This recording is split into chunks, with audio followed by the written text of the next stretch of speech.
नमस्कार।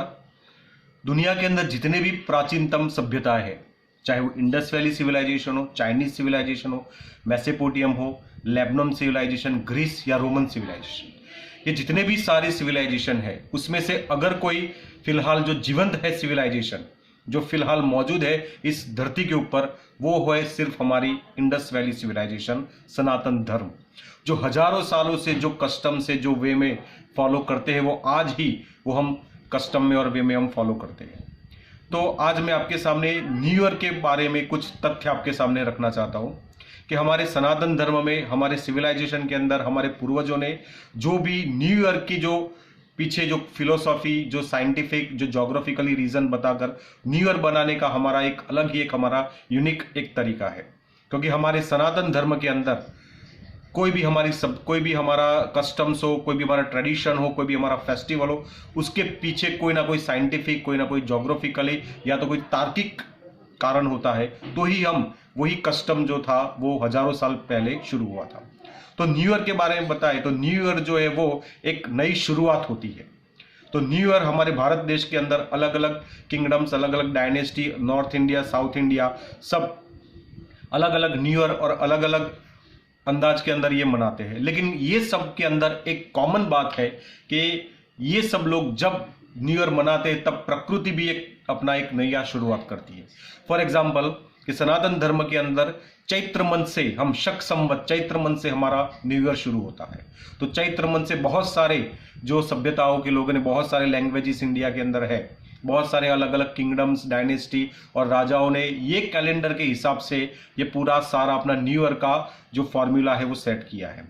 कि जैसे गुड़ी पड़वो ले लो, चेटी चांद ले लो, बैसाखी ले लो, ये सारे जो है वो न्यू ईयर के जो है वो प्रकृति के साथ एक पूरा सहज भाव से मिलकर, जैसे प्रकृति अपना एक नया शुरुआत करती है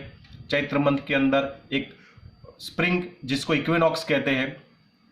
नए जो पुराने पत्ते जो झड़ जाते हैं, नए पत्ते आते हैं, प्रकृति अपना एक नया ही एक अपने सीजन की शुरुआत करती है। तो ऐसे ही हम एक अपने नए साल को मनाते हैं। तो मैं आज यहाँ पे एक बात करना चाहता हूँ कि साउथ इंडियन और विशेष करके जो केरल और तमिलनाडु के अंदर मनाया जाता है विशु पर्व के बारे में।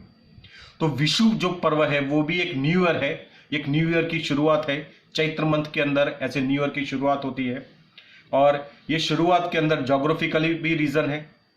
कि स्प्रिंग इक्विनॉक्स, मतलब ये इक्विनॉक्स का मतलब होता है इक्वल, यहां से डे और नाइट इक्वल होते हैं और फिर धीरे धीरे आगे आगे जैसे जैसे डे लॉन्गर बनते हैं एंड नाइट्स बिकम शॉर्टर,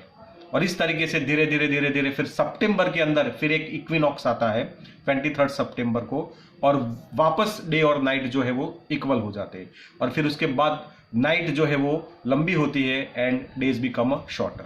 तो इस तरीके से प्रकृति के साथ तादाद में करके हमारा ये जो हमारा न्यू ईयर, हमारे फेस्टिवल्स, हमारे रीति रिवाज हम मनाते हैं, चाहे वो साउथ इंडिया का विशु पर्व हो, नॉर्थ इंडिया का हमारा न्यू ईयर हो, चाहे बैसाखी हो, चाहे हमारा गुड़ी पड़व हो, चेटी चांद हो,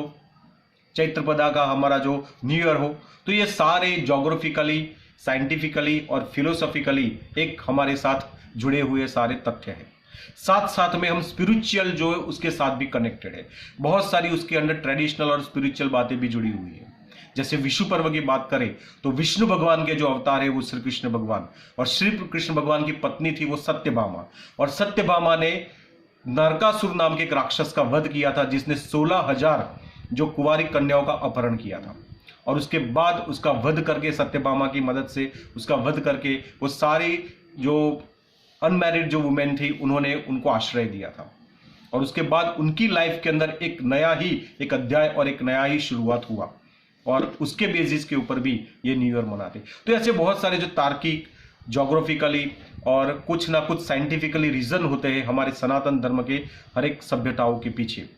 तो गर्व कीजिए, हम ऐसी एक सभ्यता का जो है वो हम पार्ट है, जो दुनिया के अंदर सारी सभ्यताएं नाम शेष जिसका जो हो चुकी है उसका कोई अवशेष नहीं है, लेकिन हमारे इंडस वैली सिविलाइजेशन, सनातन धर्म जो अभी फिलहाल जिंदा है, जो इंडस वैली सिविलाइजेशन, जो द्रविडियंस पीपल थे, जो जिसको हम साउथ इंडियन कहते हैं, तमिल, तेलुगु, कन्नड़ और Malayalam, these are the Dravidian family और these are the oldest ancient civilisation that we are living in our nation. So we should have a proud कि हम ऐसे धर्म के साथ जुड़े हुए हैं, ऐसे संस्कृति के साथ जुड़े हुए, और वही जो सभ्यता है वो आज लाइव हमारे देश के अंदर, प्रदेश के अंदर अलग अलग जगहों के ऊपर अलग अलग नाम के साथ, अलग अलग रीति रिवाजों के साथ मनाया जाता है, लेकिन उसके पीछे रीजन है वो एक ही है। तो unity is diversity, that is our speciality. विविधता में एकता, वो ही है भारत की विशेषता। Wish you a happy new year, happy wish you to all of you. जय हिंद, जय भारत, जय सनातन।